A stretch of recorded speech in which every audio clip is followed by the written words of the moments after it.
ವೇದಿಕೆಗೆ ಸನ್ಮಾನ ಪೀಠಕ್ಕೆ ಆಹ್ವಾನಿಸ್ತಾ ಇದ್ದೇನೆ. ಆದ್ಮೇಲೆ ಈ ಬಾರಿಯ ವಿನ್ನರ್ ಆದವರು ಅವರು ಸುಮಾರು 5-6 ಫೈನಲ್ಗೆ ಬಂದು ಆನಂದ ಅವರು ಪ್ರಶಸ್ತಿಯನ್ನು ಪಡೆದುಕೊಂಡವರು. ಆದರೆ ನಮ್ಮ ರಕ್ಷಿತಾ ತಾನು ಭಾಗವಹಿಸಿದ ಪ್ರಥಮ ಒಂದು ಆವೃತ್ತಿಯಲ್ಲಿ ಎಷ್ಟೇ ಒಂದು ಕಠಿಣ ಸಂದರ್ಭಗಳು ಎದುರಾದಾಗ ಅದನ್ನೆಲ್ಲ ಎದುರಿಸಿ ಎಲ್ಲರನ್ನ ಒಂದು ತನ್ನ ಮಾತಿನ ಮೋಡಿಯೊಂದಿಗೆ ತನ್ನ ಕಾರ್ಯಪ್ರವೃತ್ತಿಯ ಮೋಡಿಯಲ್ಲಿ ಒಂದು ಅವರನ್ನ ಪರವಶಗೊಳಿಸಿ ಈ ವರ್ಷದ ಈ ಒಂದು ದೊಡ್ಡ ಹಿರಿಮೆಯನ್ನ ರನ್ನರ್ಸ್ ಅಪ್ ಬಿಗ್ ಬಾಸ್ ಇದರ ಒಂದು ದೊಡ್ಡ ಹಿರಿಮೆಯನ್ನು ತನ್ನದಿಸಿಬಿಟ್ಟಿದ್ದಾರೆ.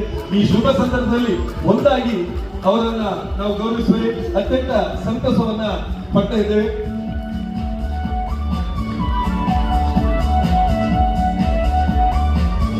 ಇನ್ನಷ್ಟು ಇಂಥ ಒಂದು ಕಾರ್ಯಕ್ರಮಗಳಲ್ಲಿ ಅವರು ಪಾಲ್ಗೊಂಡು ಮತ್ತಷ್ಟು ಅವರ ಕೀರ್ತಿ ಮೇಲೇರಲಿ, ನಮ್ಮ ತುಳುನಾಡಿನ ಈ ಒಂದು ಪ್ರತಿಭೆ ಇನ್ನಷ್ಟು ಬೆಳಗಲಿ ಎನ್ನುವ ಆಶಯದೊಂದಿಗೆ ತಾಯಿ ಮಾರಿಕಾಂಬೆಯ ಸನ್ನಿಧಾನದಲ್ಲಿ ಈ ಸಂದರ್ಭದಲ್ಲಿ ರಕ್ಷಣಾ ಶಿಬಿರನ್ನ ಆತ್ಮೀಯವಾಗಿ ಗೌರವಿಸ್ತಾ ಇದ್ದೇವೆ.